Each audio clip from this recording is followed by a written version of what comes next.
Selamat malam, Shalom Bapak Ibu, Saudara sekalian. Malam ini kita memasuki kitab Satu Raja-Raja. Sebenarnya Satu Raja-Raja dan Dua Raja-Raja itu satu kitab juga. Sama seperti 1 Samuel dan 2 Samuel. Tapi karena panjang dibagi dua ya. Malam ini Satu Raja-Raja. Temanya adalah Salomo Raja ketiga Israel. Baru sesi pertama. Untuk Bapak Ibu yang baru bergabung, silakan memulai dari awal karena semua ada di YouTube dari kitab Kejadian. Dan kalau belajar Alkitab tidak perlu buru-buru, dinikmati saja, step by step, ya. Oke, malam ini mari kita tundukkan kepala, mari kita berdoa.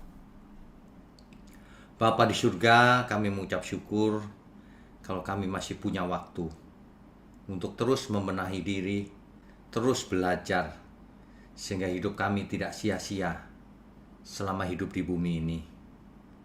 Berkati online Bible Study ini, sehingga dari hari ke hari semakin banyak orang ingin mendengar firman-Mu yang benar dan ingin belajar.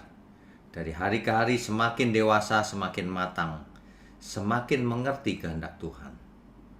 Mohon berkati mulut hamba-Mu untuk menyampaikan kebenaran ini. Hanya di dalam nama Tuhan Yesus kami berdoa. Amin. Baik, malam ini adalah sesi pertama, Salomo, Raja ketiga Israel.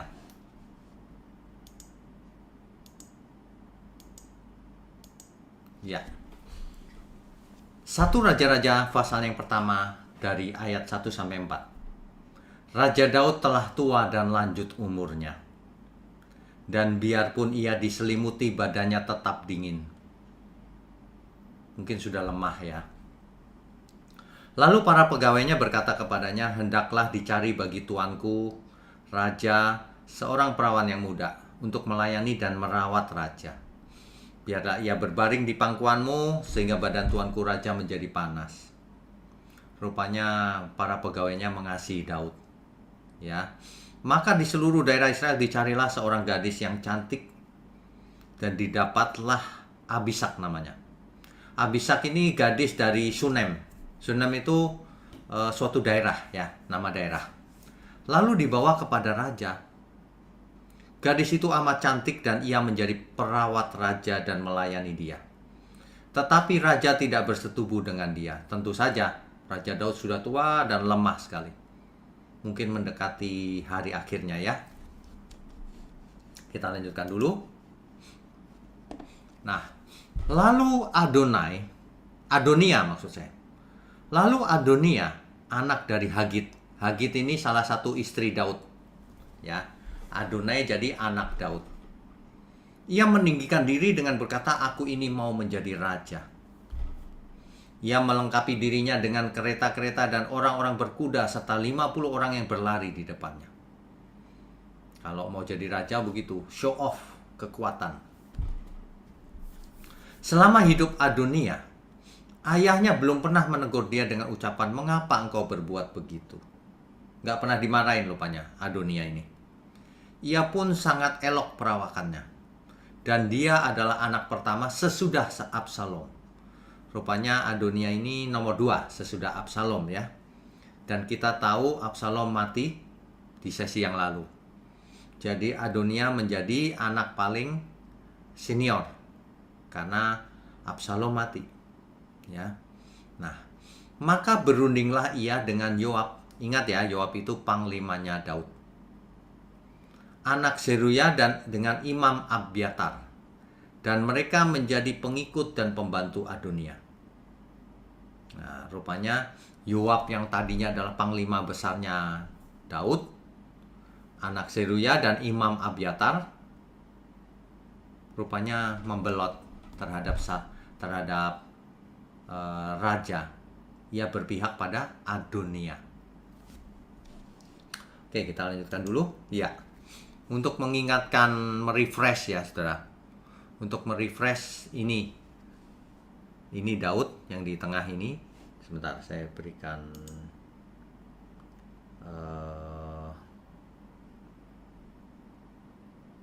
pleasure pointer deh. Oke.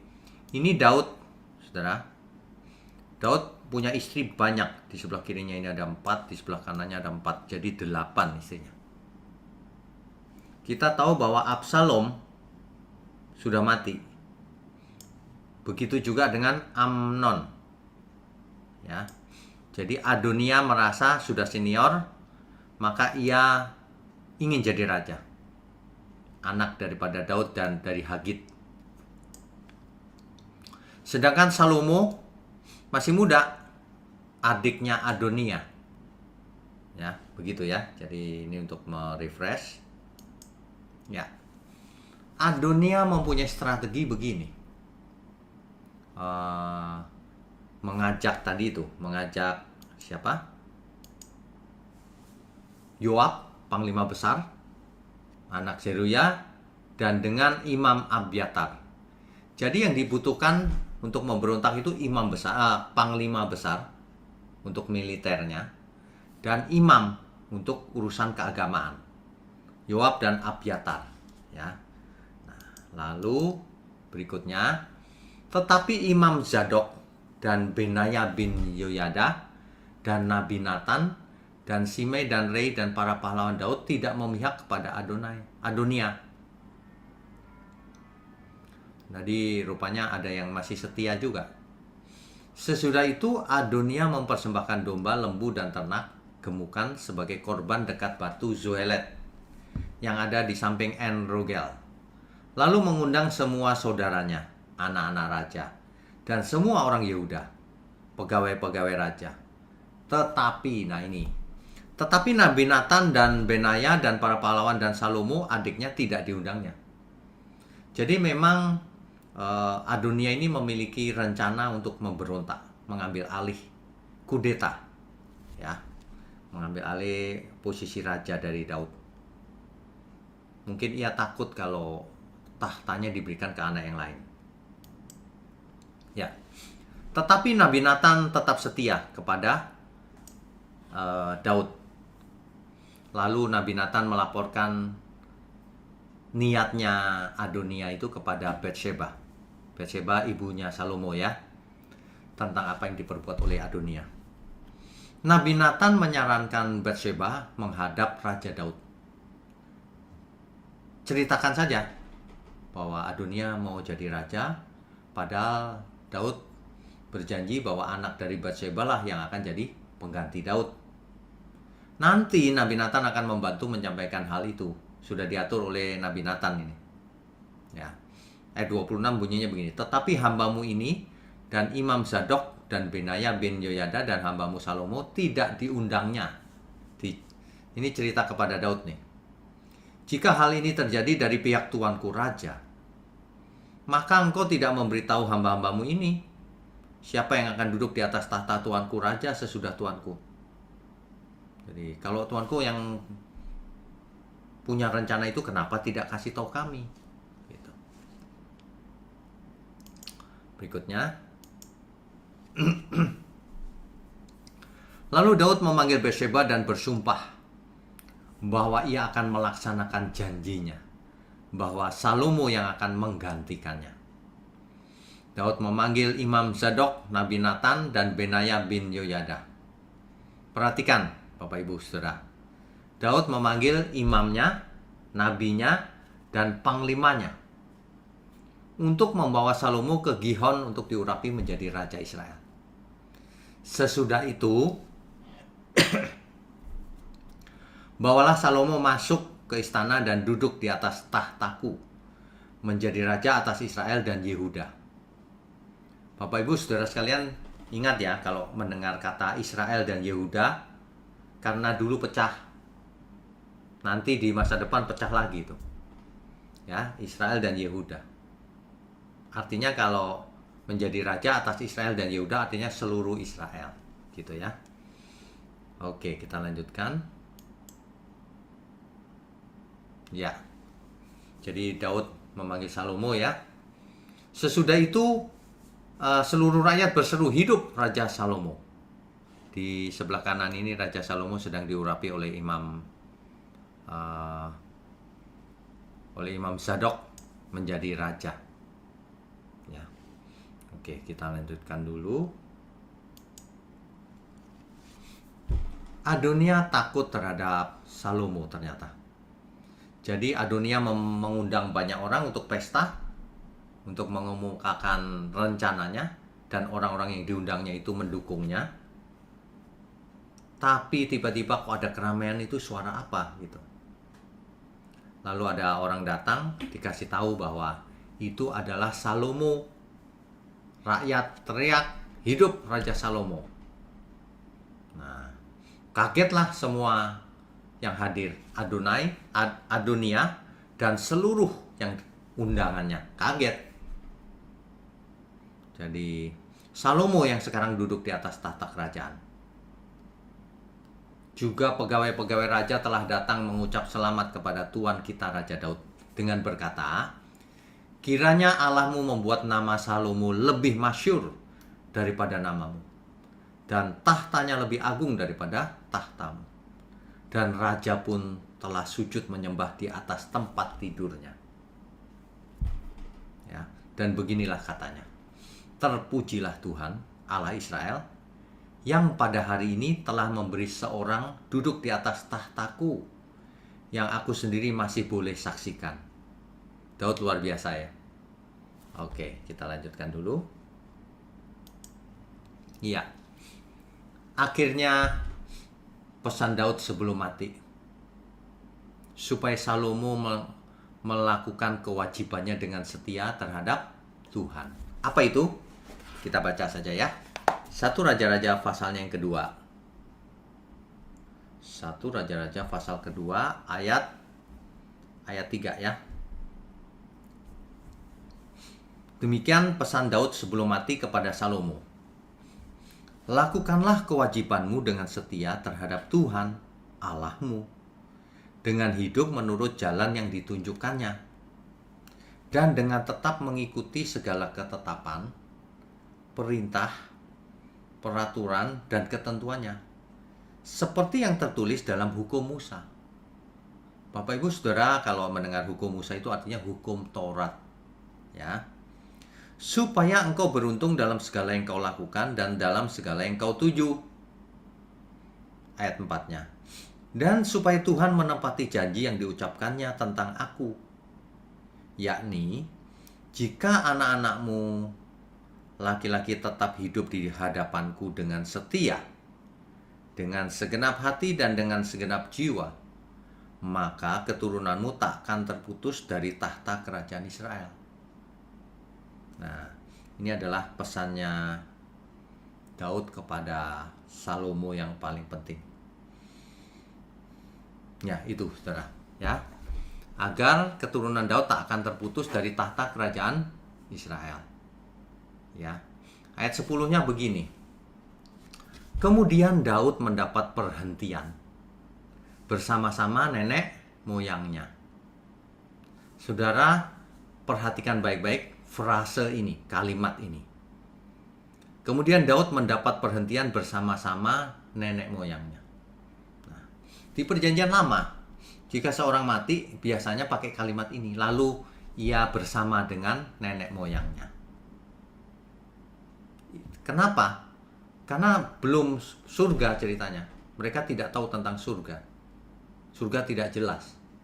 Jadi kalau mati bersama-sama dengan perhentian bersama-sama dengan nenek moyangnya. Dan ia dikuburkan di kota Daud. Kota Daud itu maksudnya Yerusalem, ya. Bapak Ibu, nanti yang ke Israel kita akan ke City of David, kota Daud. Ya, nanti kita akan melihat di sana bagaimana dahulu kehidupan Israel di zaman dulu, pakaiannya, makanannya, dan sebagainya. Ya, oke. Ayat 11. Dan Daud memerintah orang Israel selama 40 tahun. Di Hebron ia memerintah 7 tahun, dan di Yerusalem ia memerintah 33 tahun. Jadi totalnya 40 tahun. Salomo duduk di atas tahta Daud ayahnya dan kerajaannya sangat kokoh. Ingat ya, raja yang pertama adalah Saul, raja yang kedua adalah Daud. Yang Saul memberontak sehingga tidak diindahkan lagi oleh Tuhan. Daud, Tuhan berkenan, tapi tidak boleh membangun bait Allah. Nah, Salomo sekarang. Jadi sekarang zamannya Salomo. Ya, oke, kita lanjutkan dulu. Ya. Rupanya Adonia yang tadinya ketakutan terhadap Salomo dan Salomo tidak menghukumnya. Rupanya ia tidak benar-benar menyesal atau takut. Ia mencoba-cobai dengan cara ini. Jadi Adonia ini tidak berhenti. Ia merencanakan hal yang jahat. Ia membujuk Batsheba, ibunya Salomo, dengan satu permintaan yang kelihatannya kecil. Adonia meminta Abisak. Abisak masih ingat ya, saudara? Abisak, gadis dari Sunem tadi yang merawat Daud. Adonia meminta Abisak, selirnya Daud, gadis Sunem itu, untuk dijadikan istrinya. Rupanya Batsheba tidak mengerti. Batsheba melayani Adonia. Oke, nanti saya sampaikan ke Salomo. Lalu ibunya Salomo bicara kepada Salomo. Adonia itu minta Abisak, kau kasih aja. Rupanya Batsheba tidak mengerti. Ya, apa yang terjadi? Mendengar hal itu Salomo sangat marah. Mengapa? Karena dengan meminta selir raja itu sama dengan menghina raja. Dan juga berarti menginginkan tahta raja. Itu artinya Absalom melakukan hal yang sama dulu ketika memberontak kepada Daud. Absalom meniduri istri-istrinya Daud, selir-selirnya maksud saya. Ya. Kemarahan Salomo ini tidak main-main. Kalau orang tidak mengerti konteksnya bisa salah mengerti. 1 Raja-Raja 2 ayat yang ke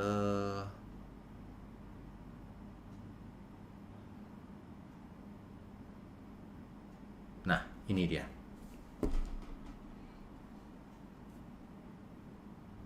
Batsheba ayat 19. Batsheba masuk menghadap Raja Salomo untuk membicarakan hal itu untuk Adonia. Lalu bangkitlah raja mendapatkannya serta tunduk menyembah kepadanya. Kepada ibunya dia hormat ya. Kemudian duduklah ia di atas tahtanya dan ia menyuruh meletakkan kursi untuk bunda raja. Lalu perempuan itu duduk di sebelah kanannya. Berkatalah perempuan itu. Siapa yang dimaksud? Batsheba. Suatu permintaan kecil saja yang kusampaikan kepadamu. Janganlah tolak permintaanku. Jawab raja kepadanya. Mintalah ya ibu, sebab aku tidak akan menolak permintaanmu. Nah, kata perempuan itu, biarlah Abisak, gadis Sunem itu diberikan kepada kakakmu Adonia menjadi istrinya. Tetapi Raja Salomo menjawab ibunya, mengapa engkau meminta hanya Abisak gadis Sunem itu untuk Adonia? Minta jugalah untuknya kedudukan raja. Marah Salomo. Bukankah dia saudaraku yang lebih tua dan di pihaknya ada Imam Abiatar dan Yoab anak Seruya? Salomo marah ini. Karena apa? Karena Salomo tahu apa yang diinginkan Adonia. Ya. Lalu bersumpahlah Raja Salomo demi Tuhan, beginilah kiranya Allah menghukum aku. Bahkan lebih daripada itu, jika Adonia tidak membayarkan nyawanya dengan permintaan ini. Ini serius. Salomo harus membunuh Adonia. Jika tidak, Tuhan akan menghukumku, kata Salomo begitu. Ya. Sebab Salomo yang pilih Tuhan ya untuk menggantikan Daud. Oke, tadi ayat berapa tadi? Ya. Berikutnya ayat 24. Oleh sebab itu, demi Tuhan yang hidup, yang menegakkan aku dan mendudukkan aku di atas tahta Daud ayahku, dan yang membuat bagiku suatu keluarga seperti yang dijanjikannya, pada hari ini juga Adonia harus dibunuh. Lalu Raja Salomo menyerahkan hal itu kepada Benaya bin Yoyada. Orang ini memancung dia sehingga mati. Akhirnya Adonia dipancung mati, saudara.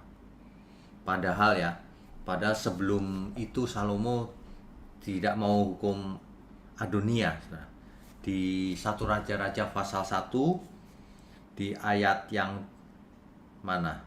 Ayat 52, Salomo berkata begini. Lalu kata Salomo, jika ia berlaku sebagai satria, Adonia maksudnya, maka sehelai rambut pun dari kepalanya tidak akan jatuh ke bumi. Tetapi jika ternyata ia bermaksud jahat, haruslah ia dibunuh.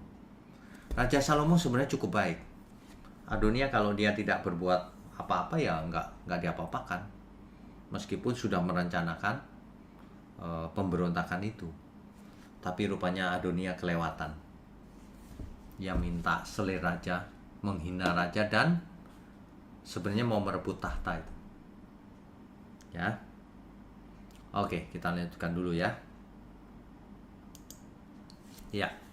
Akhirnya Adonia dihukum mati. Ya. Perhatikan ayat 22 ini. Tetapi Raja Salomo menjawab ibunya, mengapa engkau meminta hanya Abishag gadis Sunem itu untuk Adonia? Minta jugalah untuknya kedudukan raja. Di pihak Adonia itu ada Imam Abiatar, Yoab, anak Seruya. Jadi mereka punya imam, Adonia punya imam, punya panglima perangnya. Kan Yoab terkenal panglima perangnya Daud dulu, ya. Nah itu, ya akhirnya matilah Adonia, dipancung oleh Benaya bin Yoyada. Oke, lanjutannya. Nah, Salomo akhirnya menghukum para pemberontak. Kalau kita masih ingat atau mengerti ya bahwa Imam Abiatar itu kan memberontak, dia memihak pada Adonia. Padahal Imam Abiatar itu adalah satu-satunya yang selamat dari pembunuhan kepada para imam di kota Nob oleh Saul di sesi yang lalu tuh. Nanti dibaca ya 1 Samuel 22 ayat 11 sampai 23. Itu kisah di mana Raja Saul membunuhin semua imam yang ada di Nob. Imam Abiatar lolos, hanya dia yang lolos. Imam Abiatar kemudian menjadi imam besar di zamannya Raja Daud dan setia sampai akhir pemerintahan Daud. Tetapi ia tidak setia kepada Salomo. Ia memberontak, malah mendukung Adonia. Ini kesalahan fatal dari Imam Abiatar. Ya. Saudara ingat ya, kalau seseorang berkhianat itu dosanya besar sekali. Oke. Salomo menghukum mati juga Yoab. Dahulu Daud 2 kali ingin mengganti Yoab loh sebenarnya. Kalau Bapak Ibu saudara baca Alkitab dengan teliti ya. Tetapi Yoab membunuh calon penggantinya itu. Nanti bisa dibaca sendiri. 2 Samuel 3 ayat 17 sampai 30, pasal 19 ayat 13 dan pasal 20 ayat 4 sampai 10. Di situ setiap kali ada orang baru yang mau menggantikan Yoab, dibunuh sama Yoab. Dan Daud tidak secara terbuka menghukum Yoab, tetapi mengutuknya. 2 Samuel 3 ayat 29. Apa yang Daud kutuk? Coba kita baca ya. Kita mengulang sedikit nih. 2 Samuel pasal 3 ayat 29.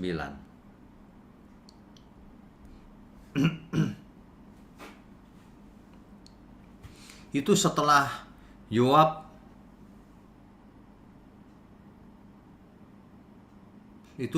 Yoab membunuh Abner. Padahal Abner sudah ingin mendukung Daud. Ya. Ayat 28. Ketika hal itu didengar Daud, kemudian berkatalah ia, aku dan kerajaanku tidak bersalah di hadapan Tuhan sampai selama-lamanya terhadap darah Abner bin Ner itu. Dibunuh sama Yoab. 29. Biarlah itu ditanggung oleh Yoab sendiri dan seluruh kaum keluarganya. Biarlah dalam keturunan Yoab tidak putus-putusnya ada orang yang mengeluarkan lelehan, yang sakit kusta, yang bertongkat, yang tewas oleh pedang, atau yang kekurangan makanan. Ya, itu ya saudara. Jadi akhirnya Salomo juga menghukum mati Yoab.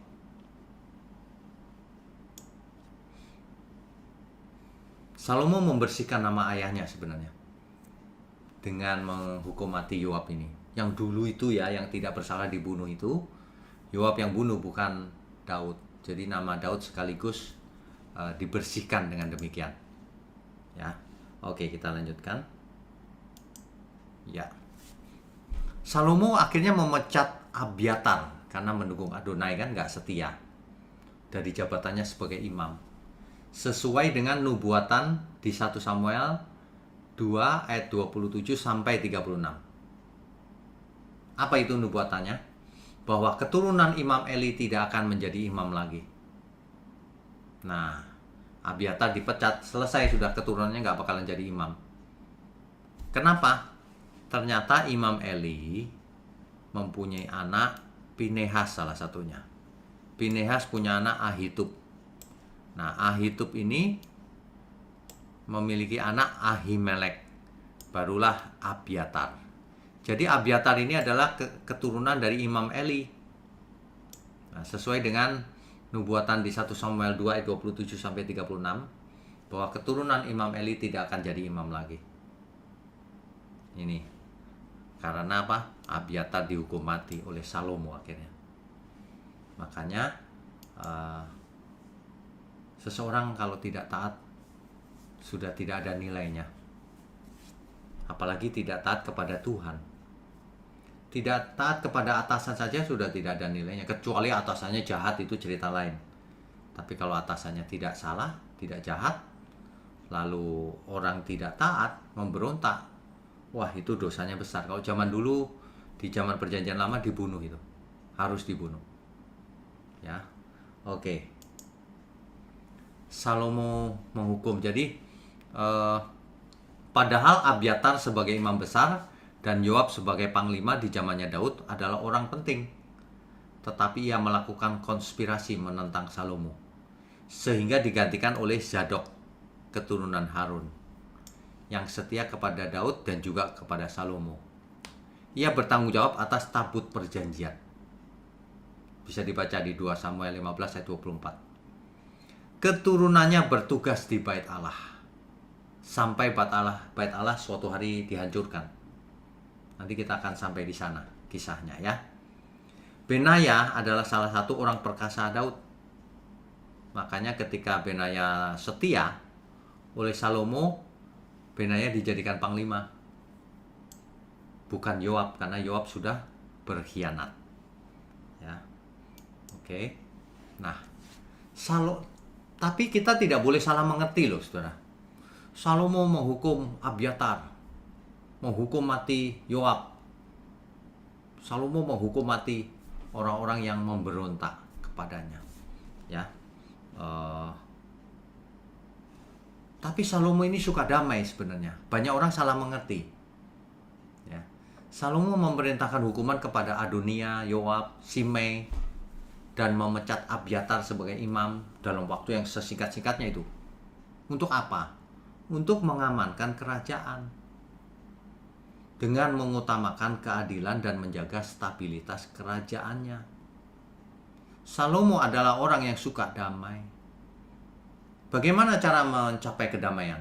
2 caranya yang ditempuh oleh Salomo. Ia tidak mempromosikan supaya kita perang gitu, tidak. Ya, justru ia menghindari perang. Dengan cara apa? Ia keluar, ia tidak pernah kalau bisa tidak berperang. Bahkan nanti kita akan melihat istrinya Salomo banyak. Kenapa? Supaya tidak perang. Itu perjanjian antar negara ya. Nah, Salomo mengakhiri pemberontakan yang ada di dalam. Itu sumber masalah itu. Jadi supaya damai, pemberontakan yang di dalam dihabisi oleh Salomo, dituntaskan. Ya. Nama Salomo itu dalam bahasa Ibrani Shelomo. Shelomo itu Salomo. Berasal dari kata shalom yang artinya damai. Tapi ada juga yang berpendapat berasal dari kata shilem. Shilem yang artinya menggantikan. Jadi Salomo menggantikan, ya. Menggantikan apa? Anak Daud dengan Batseba yang pertama lahir kan mati. Nah, sebagai gantinya Salomo. Nah, jadi Salomo suka damai. Begitu ya. Bapak Ibu Saudara. Rabu depan sesinya sangat menarik. Ini cerita hikmat Raja Salomo itu legendaris. Nanti kita akan bahas. Raja Salomo ditawari Tuhan minta apa? Minta hikmat. Itu luar biasa loh. Ya. Sebentar ya Bapak Ibu ya. Ini kenapa ini? Oh, oke. Ya.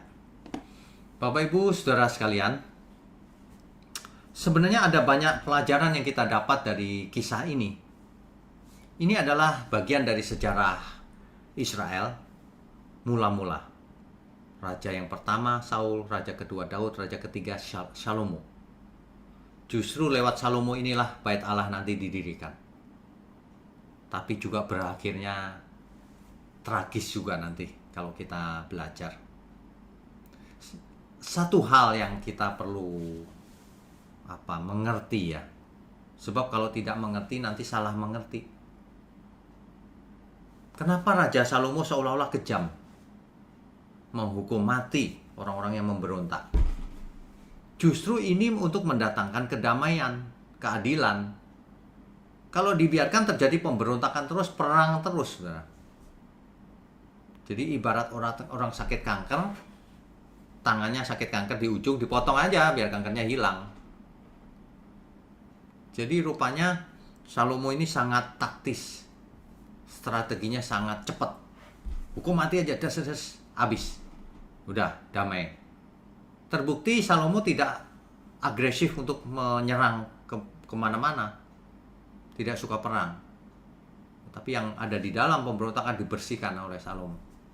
Ya. Ini membuat kita belajar bahwa kita tidak boleh menjadi pemberontak. Tidak boleh menjadi pengkhianat. Tidak boleh tidak taat kepada atasan asal atasannya benar. Jangan meninggikan diri, aku mau menjadi seperti dia, mau menggantikan raja. Itu namanya tidak tahu diri, menunjuk diri sendiri menjadi raja, ingin menduduki keadaan posisi tertinggi. Ini sering terjadi dalam dunia politik, khususnya di Perjanjian Lama ini, penuh dengan intrik dan politik. Tetapi ingat, Perjanjian Lama itu ditulis dalam rangka menunggu datangnya Sang Mesias. Setelah manusia jatuh dalam dosa, menunggu datangnya Mesias. Itu sebabnya melalui Salomo akhirnya nanti. Salomo, Rehoboam, dan seterusnya sampai ke Mesias. Ya, kita sudah gambarkan silsilahnya di sesi yang lalu. Nah, pelajaran yang paling penting bagi kita adalah itu. Jadi jangan kita mengangkat diri kita sendiri, aku bisa jadi raja. Itu orang tidak tahu diri namanya. Itu orang yang tidak berhukum. Ya. Raja Daud kan masih hidup. Adonia ingin menjadi raja, mengangkat diri sendiri. Membuat konspirasi ke kiri ke kanan. Bergerombol. Gak tahu apa yang dimaksud. Apa yang diceritakan ke orang-orang, kok bisa orang-orang itu tertarik dengan ajakan Adonia. Makanya mereka ngerombol. Orang yang memberontak menggerombol menjadi satu gerombolan. Adonia mengundang orang-orang yang mendukungnya untuk pesta. Begitu. Yang tidak mendukungnya tidak diundang. Ini konspirasi. Ini trik-trik jahat sebenarnya. Gampang dibaca. Dalam kehidupan sehari-hari juga sama, saudara. Kalau ada orang main politik gitu ya, terus ingin meninggikan dirinya. Aku bisa menggantikan dia. Nah, itu dia. Itu orang yang tidak tahu diri. Nanti kalau hukuman Tuhan datang, baru menyesal. Jangan ya.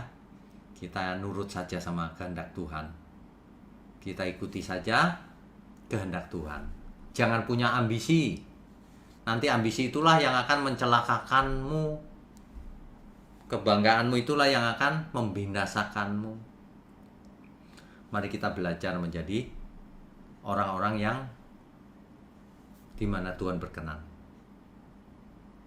Nah, ini adalah kisah di mana Salomo diurapi menjadi raja Israel dan Yehuda. Seluruh Israel maksudnya.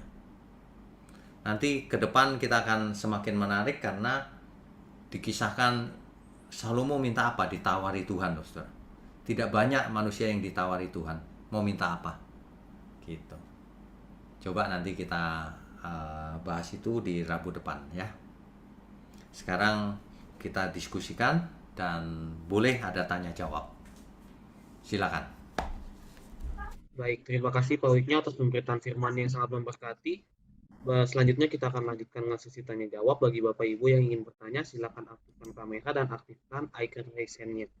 Yang pertama ada Bapak Jo Aldri, silakan Bapak Jo. Shalom Pak Wiknya. Shalom. Kalau dulu zaman Salomo itu ada medsos, media sosial, mungkin bakal lebih seru lagi nih suasana intrik dan konflik pada saat itu, Pak.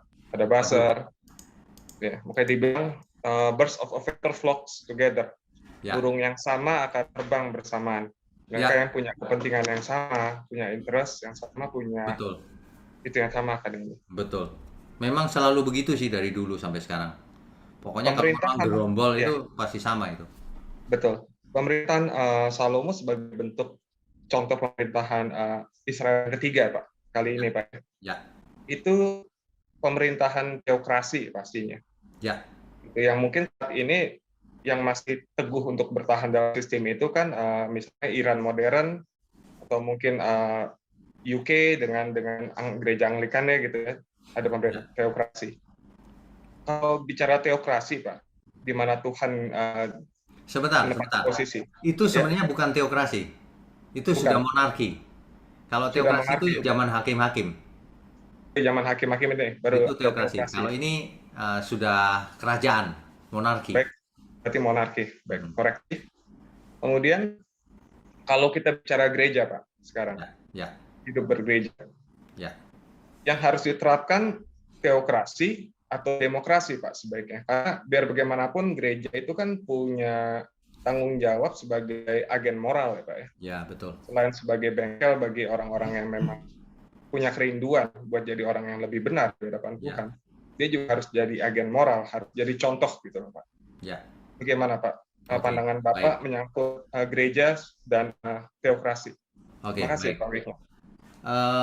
Menurut saya yang ideal gereja itu teokrasi. Jadi kehendak Tuhan yang nomor satu. Sebab kalau demokrasi itu bisa dimainkan, Pak. Demokrasi itu cuma jumlah voting yang penting.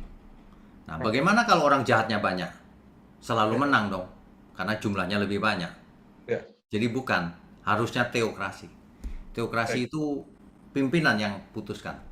Nah, tapi jadi bahaya kalau pimpinan yang putuskan ternyata bukan teokrasi. Ternyata ia berpusat pada dirinya sendiri. Itu bahaya malahan. Jadi sebenarnya sistem itu yang benar memang terpusat ke satu orang yang pimpin. Biar tidak usah ribut sana sini, voting dan sebagainya. Tapi harus orang benar. Nah, gitu. Itu aja, Pak. Terima kasih, Pak Wiknya. Oke, terima kasih. Baik, selanjutnya ada Mulyono Steve. Silakan, Pak. Pak Mulyono, silakan. Ya, malam. Selamat malam, Pak. Selamat malam. Saya mau tanya, Pak. Pada waktu Daud sudah lanjut usia, terus nggak ada yang ditunjuk menjadi raja. Mungkin saya membayangkan situasi saat itu mungkin ada sedikit chaos gitu dari rakyat mungkin. Kok ini sudah mau meninggal tapi kok raja belum ditunjuk-tunjuk kan gitu kan. Nah, terus habis itu kan Adonia melakukan gerakan seperti itu. Ya toh. Ini kan lain dengan zamannya Absalom waktu itu, Pak. Daud masih kuat gitu loh kondisinya. Kalau sekarang kan sudah lemah. Terus Adonia membuat seperti itu. Terus akhirnya kan ada pengikutnya, Abiatar dan Yoab. Ya kan? Ya. Terus yang saya tanyakan itu adalah, mungkin Adonia dan Yoab nggak tahu, Pak. Kalau yang ditunjuk Tuhan itu Salomo. Mungkin yang ditunjuk Tuhan Adonia mungkin. Dia nggak tahu. Terus dia mengikut Adonia. Terus ternyata setelah berikutnya Adonia salah. Loh kok dia disalahkan gitu loh. Padahal dia situasi saat itu kan nggak tahu, mungkin ini yang ditunjuk Tuhan. Oke, mengerti. Itu Mengerti pertanyaan pertanyaannya. saya tuh. Nah, Oke, mengerti. bagaimana kita bisa menyikapi kalau sekarang itu pemimpin itu salah atau betul gitu? Oke, Pada mengerti. saat situasi seperti itu. Oke, Mengerti. makasih Pak. Ya. Ya. Daud memang sudah tua, tetapi belum mati. Sehingga seseorang tidak boleh memakai pikirannya sendiri, aku aja yang jadi raja. Adonia kan begitu, yang meninggikan diri, kalimatnya begitu kan. Jadi ia memilih dirinya sendiri, seharusnya ia menghadap raja, tanya. Jadi apapun nggak bisa dipakai Pak, itu asumsi tadi itu. Data Alkitab tidak mengatakan begitu. Keadaan masyarakat juga nggak chaos kok, nggak ada tulisan chaos. Ini Adonia ingin jadi raja, meninggikan diri. Nah, itu salah. Buktinya apa? Buktinya Bathsheba bisa ketemu Daud dan tanya. Mestinya dia tanya kalau mau, aku bukan ya, kan gitu. Memang ada niat jahat, Pak. Iya. Jadi mesti menghadap bicara dulu ya dengan. Ya dong, kan Daud belum mati. Nggak menganggap seperti itu sendiri ya. Iya. Ya, ini cuma fantasi aja, mungkin saya bayangkan salah juga. Adonia salah besar, Pak. Masa Iya. Daud masih ada dia mengangkat dirinya sendiri? Mestinya tanya dong ke Daud. Pengikutnya juga ikut salah Pak akhirnya. Salah besar. Apalagi Yoab. Yoab kan panglima, dia tahu kepala panglima siapa? Daud. Kenapa dia ikut situ? Memangnya dia nggak ngerti. Yoab lagi pula salah besar Pak. Sudah berapa kali dia bunuh orang, padahal Daud tidak memerintahkannya. 2 Bahaya kali. juga ya bagi pengikutnya yang nggak ngerti pemimpinnya gimana gitu Pak ya. Ya, intinya sederhana sih Pak. Jadi orang itu harus taat pada pemimpin. Asal pemimpinnya benar. Kalau pemimpinnya nggak benar ya tinggalin aja, nggak usah benci pemimpin. Sederhana kan? Iya deh, itu aja. Oke. Makasih Pak. Ya, Tuhan berkati. Makasih. Berikutnya. Oke, selanjutnya ada Bapak Payaman Sinambela. Pak Payaman, silakan Pak. Shalom, selamat malam Pak. Shalom, selamat malam. Sering kita dengar atau Bapak sebut juga kerajaan Israel dan Yehuda. Ya. Tapi kalau dilihat perbandingan suku jauh lebih besar Israel, malah 1:11 mungkin. Ya, kalau Ini Israel seluruh suku di jumlah ya Pak. Ya, Ya. 1:11. Dan pertanyaan saya Pak, mengapa tidak ada perimbangan jumlah daripada suku-suku Israel ini yang 12 ini, sehingga dari segi jumlah suku terjadi suatu jumlah yang sangat besar kesenjangan. Tetapi kayaknya kekuatan di Yehuda. Terima kasih Pak. Oke, baik. Ini bukan soal seimbang atau tidak sih Pak, karena terjadinya perpecahan memang begitu kan. Mulai dari Daud ketika menjadi raja di Hebron, kan Daud menjadi raja orang Yehuda. Nah, mulai di situ ceritanya. Jadi bukan soal jumlahnya, enggak. Daud jadi raja, yang mendukung cuma Yehuda ketika itu, Raja Yehuda. Yang selain itu Israel. Jadi rupanya udah terpisah mulai dari situ ceritanya.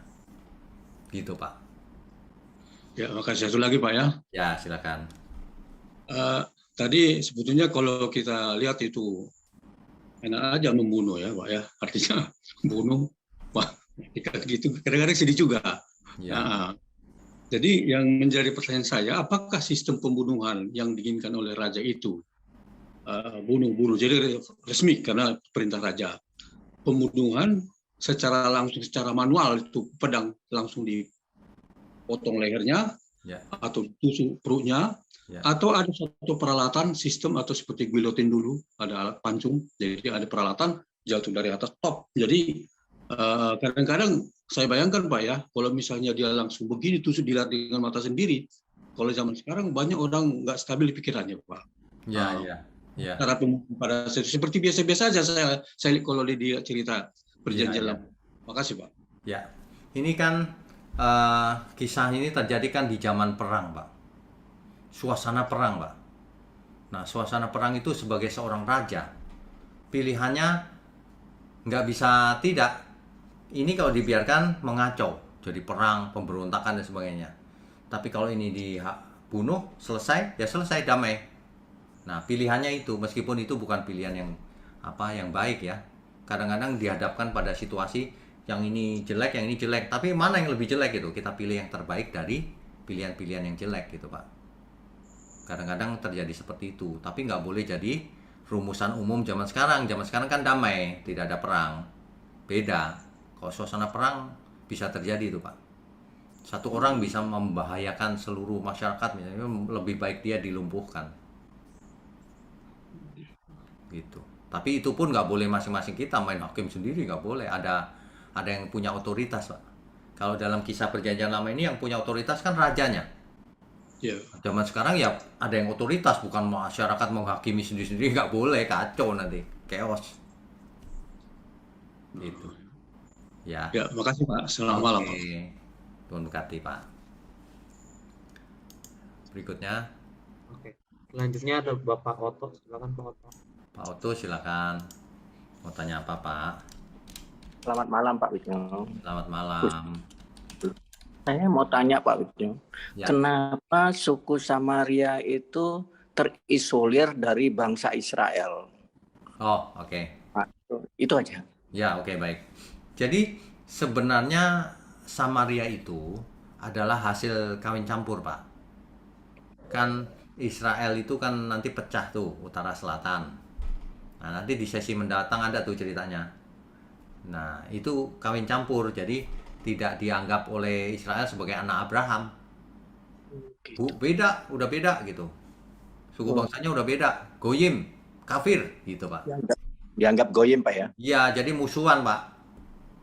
Musuhan. Iya, iya. Jadi mereka mendirikan baitnya di Gerizim Pak ya? Iya, betul. Mereka mendirikan di Gunung Gerizim, mereka bikin Taurat sendiri. Tauratnya sama, tapi tempat-tempatnya diganti. Oh iya. Satu lagi Pak, Ya. saya ini waktu kita kebaktian sore itu yang Bapak kirim itu pimpinannya itu saya kira dia mengatakan ini, mari kita mengundang Roh Kudus hadir dalam kebaktian ini. Mengundang Roh Kudus, sedang kita orang Kristen itu punya Roh Kudus di hati kita Pak ya. Iya, betul. Itu Betul. saya kira hal yang kurang tepat Pak ya, saya kira doa yang demikian. Karena Oke, karena kenapa? Roh Kudus kan sudah ada di hati kita. Jadi kita tinggal menghormati Roh Kudus yang ada dalam hati kita dan mengikuti Tuhan yang kita takuti. Ya. Ya, itu benar, Pak. Tapi saya berpikir gini, kalau seseorang mengundang Roh Kudus, bukan Roh Kudus tidak hadir, maksudnya supaya Roh Kudus berkarya mengurapi keadaan gitu. Oh. Gitu. Tapi kalau pengertiannya supaya Roh Kudus ada tadinya nggak ada, nah itu salah. Karena Roh Kudus sudah ada. Gitu ya, Pak ya. Terus kalau sama orang yang tapi kan itu untuk orang Kristen tuh mempercayai Roh Kudus ada dalam hati. Tapi kalau bagi orang yang non Kristen itu Roh Kudus tidak ada berarti Pak ya? Bagi orang yang belum percaya, Roh Kudus juga Ya. berkarya, tetapi beda, Pak. Berkaryanya hanya gini, menyentuh nuraninya aja. Kamu nggak boleh gitu. Masa kamu nggak percaya? Diarahkan gitu doang, Pak. Nggak diproses seperti orang percaya. Kalau orang percaya harus sempurna, dipimpin kepada seluruh kebenaran gitu. Kalau orang di luar orang percaya nggak bisa dipimpin bagaimana? Oke, thank you. Sesi ini. Oke, Tuhan berkati. Ya, berikutnya. Oke, selanjutnya atas nama Ibu Kacamata.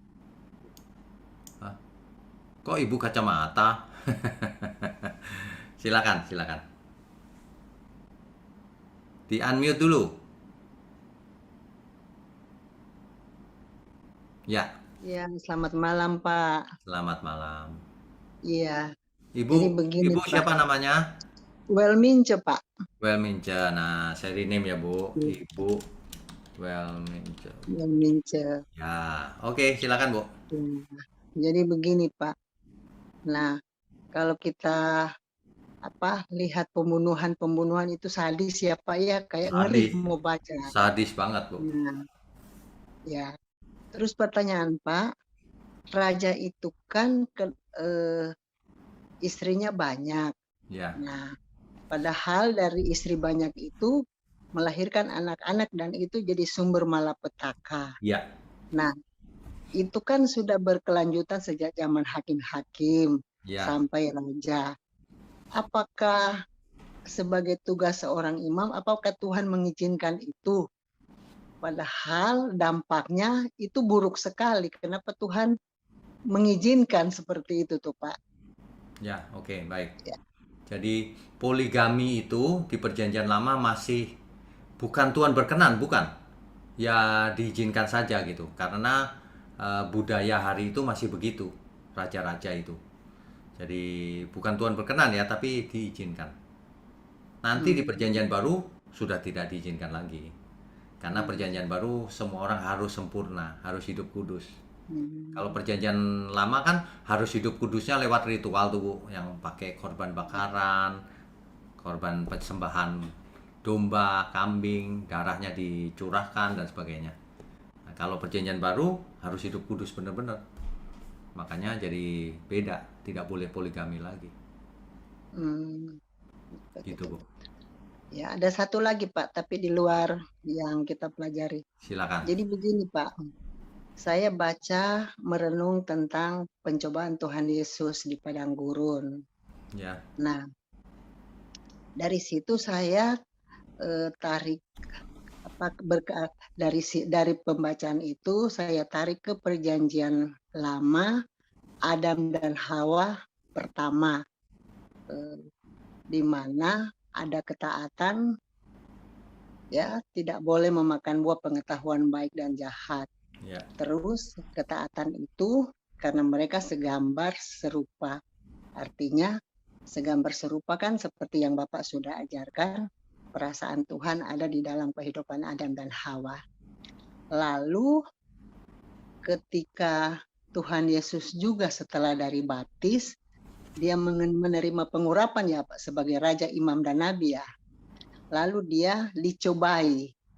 Artinya ketika Adam gagal, nah Tuhan Yesus ini dia dalam ketaatan yang penuh sehingga dia berhasil. Seperti itu ya Pak. Mohon pencerahan. Ya, jadi begini Bu. Adam tidak taat. Melanggar perintah Tuhan langsung kan. Tidak boleh makan, malah dimakan. Artinya harus ada Adam yang kedua, Adam terakhir. Kalau lewat Adam semua orang telah mengenal dosa, mengenakan kodrat dosa, menjadi mengenal maut. Karena Adam kedua juga, maka seluruh dunia mengenal pembenaran, kebenaran, keselamatan. Gitu Bu. Jadi paralelnya begitu. Nah, kita mau jadi seperti siapa? Adam yang pertama atau Adam yang terakhir? Tuhan Yesus. Nah, itu pilihan di tangan kita. Begitu Bu. Lalu Pak begini Pak, dalam kehidupan yang real kan, Ya. sering kita tuh mengalami banyak sekali ya masalah-masalah dalam kehidupan.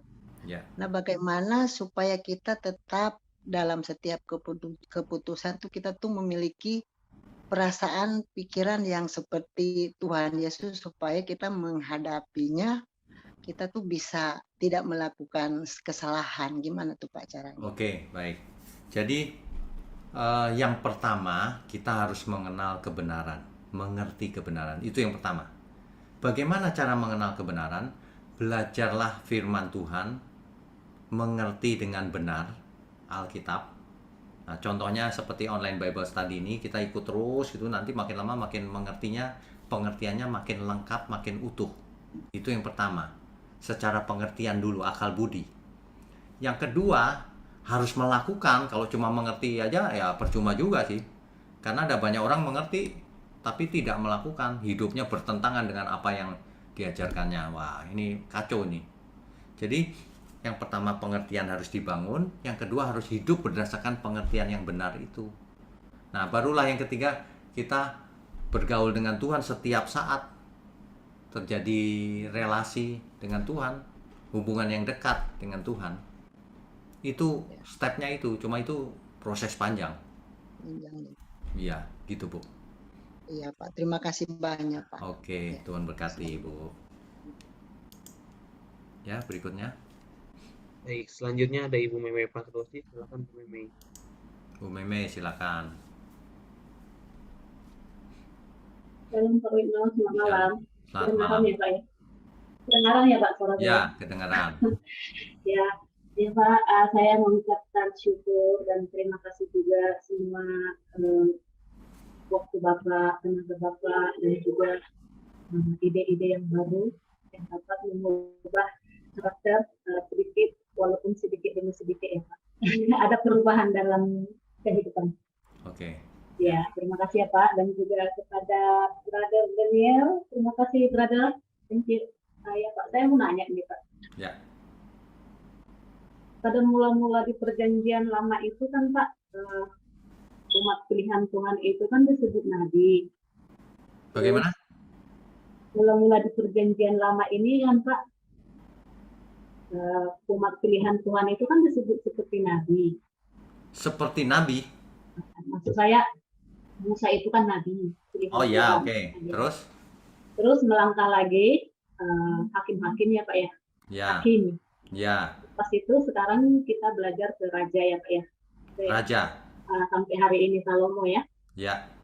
Di mana Salomo ini banyak juga yang kita dapat pelajari yang tercatat dalam Alkitab. Dia diberkati oleh Tuhan dan menjadi raja yang paling bijaksana ya dalam sejarah. Ya. Terus saya mau tanya gini loh Pak. Kita di zaman sekarang ya, mengikut Tuhan Yesus. Orang-orang yang diurapi, ini menurut saya dulu ya Pak. Ya. Orang-orang yang diurapi Tuhan itu, yang dipilih itu seperti pendeta, ketua majelis ya Pak ya. Terus gimana kita bisa membedakan itu pilihan Tuhan dan tidak pilihan Tuhan Pak? Tolong penjelasannya, terima kasih. Oke, ya. Jadi sebenarnya orang-orang yang dipilih Tuhan itu bukan berdasarkan jabatan.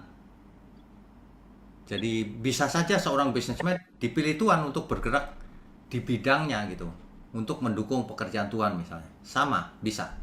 Bahkan sebaliknya, seorang yang jabatannya pendeta belum tentu dipakai Tuhan. Kalau yang diajarkannya salah, malah dipakai iblis itu.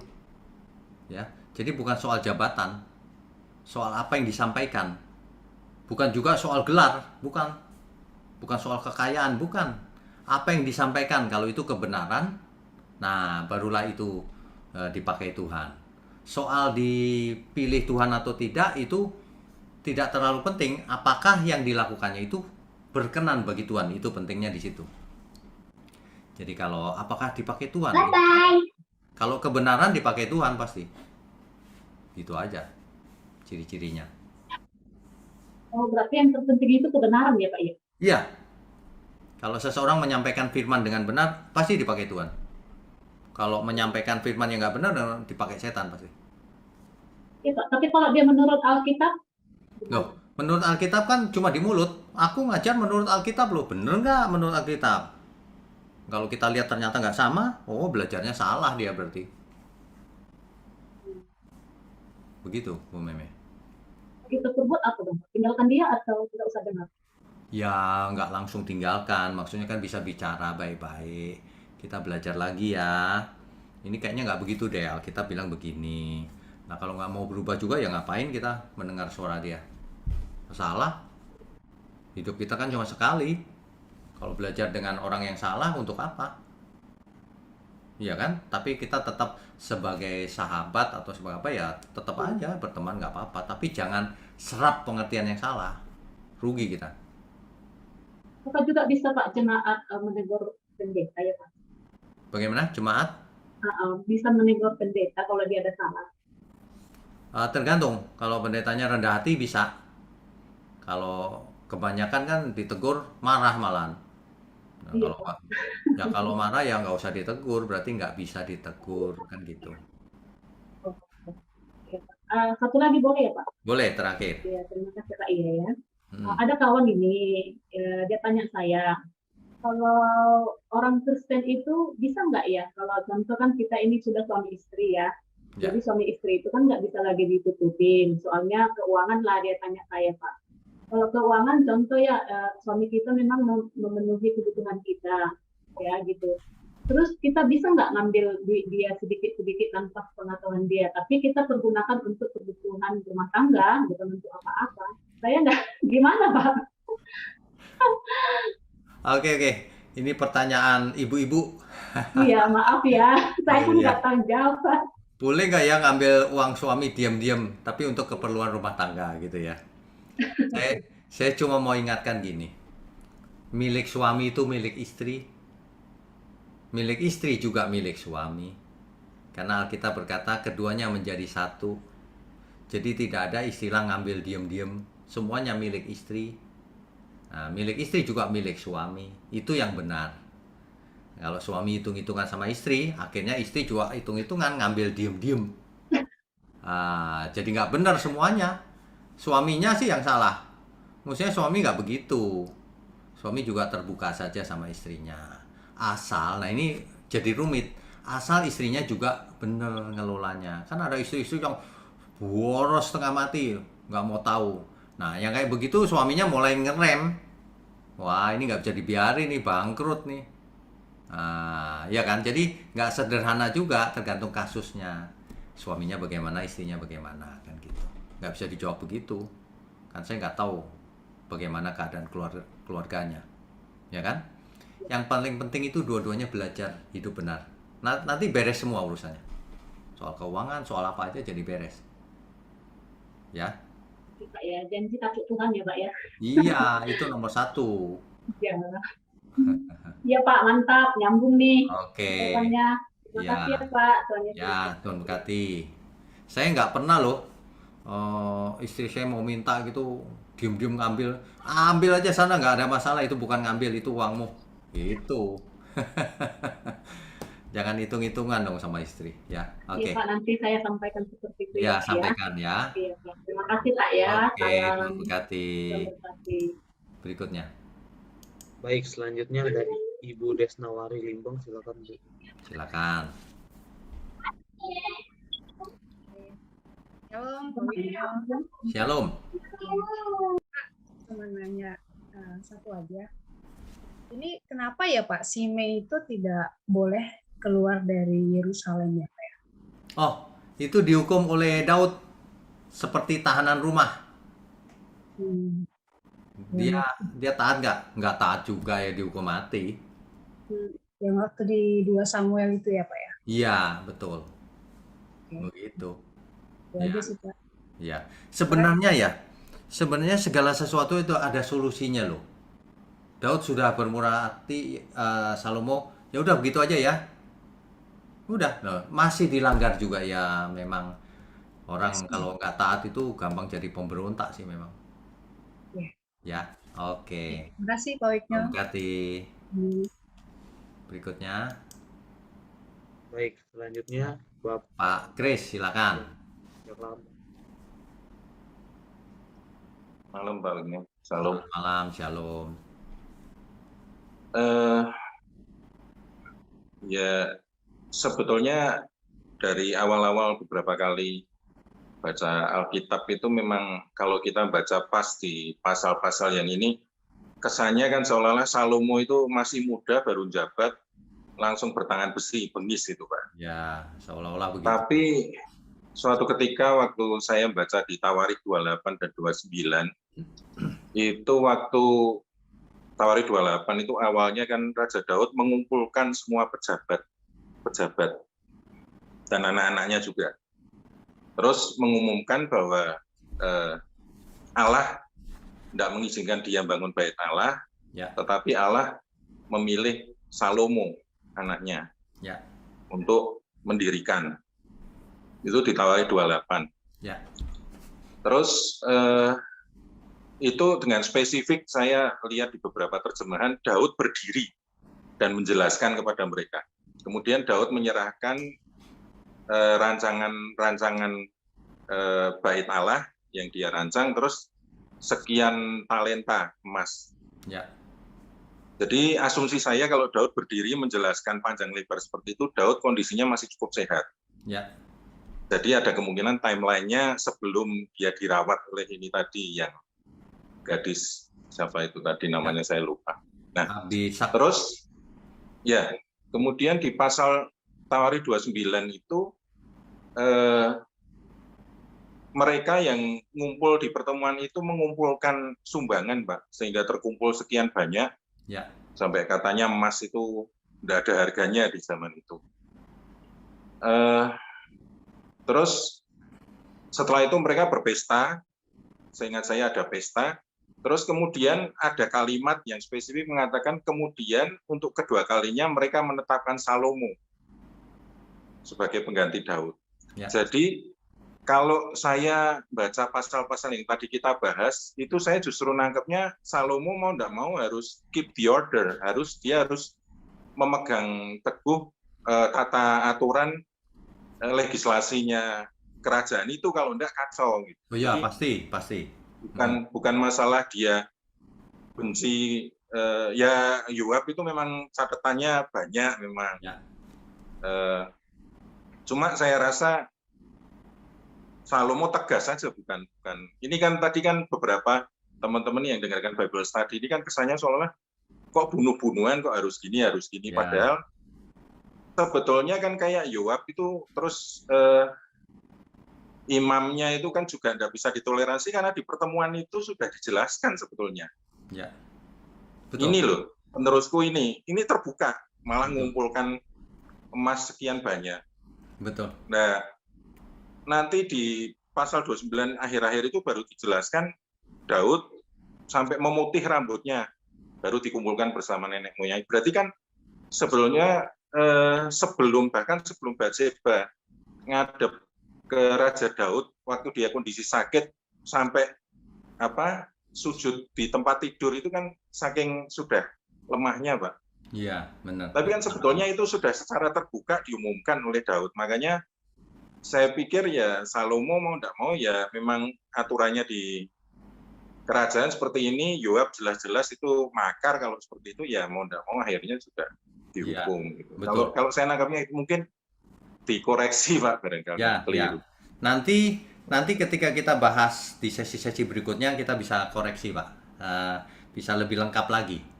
Jadi memang satu raja-raja dengan satu tawarik itu harus jadi satu sebenarnya supaya lengkap ceritanya. Saling melengkapi.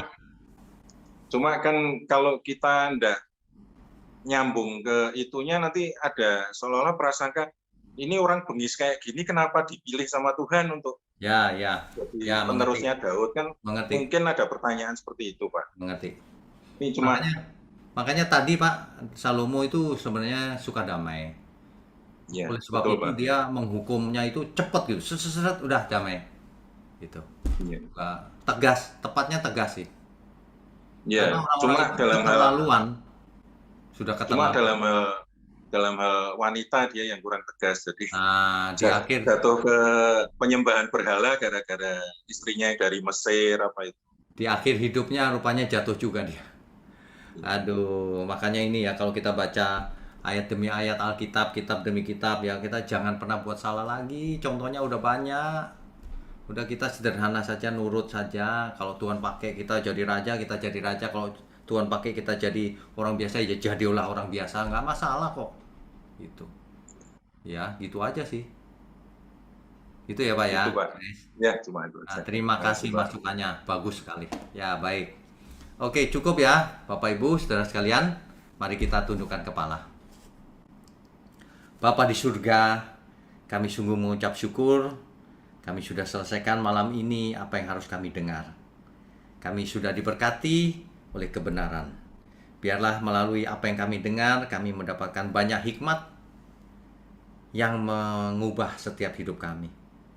Jangan setiap kami berbuat dosa, apapun bentuknya. Dalam hal ini ketaatan Tuhan. Terima kasih Bapa. Mohon berkati semua tangan yang mendukung pekerjaanmu ini. Juga kami semua yang mendengar, baik yang melalui Zoom maupun yang YouTube nanti. Tuhan berkati masing-masing. Kami sambut segala berkat malam ini hanya di dalam nama Tuhan Yesus. Haleluya. Amin. Saudara sekalian, bicara soal kebenaran, setiap orang merasa benar. Makanya semua kecap di nomor satu kan. Ada orang yang mengatakan saya paling benar, ini paling benar, itu paling benar. Mana sebenarnya yang paling benar? Oleh sebab itu, hadiri seminar 7 natur kebenaran dan aplikasinya.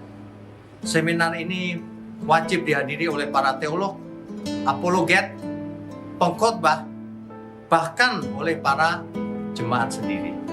Agar kita bisa membedakan manakah yang benar, manakah yang salah. Inilah alat uji kebenaran yang sangat objektif dan Alkitabiah.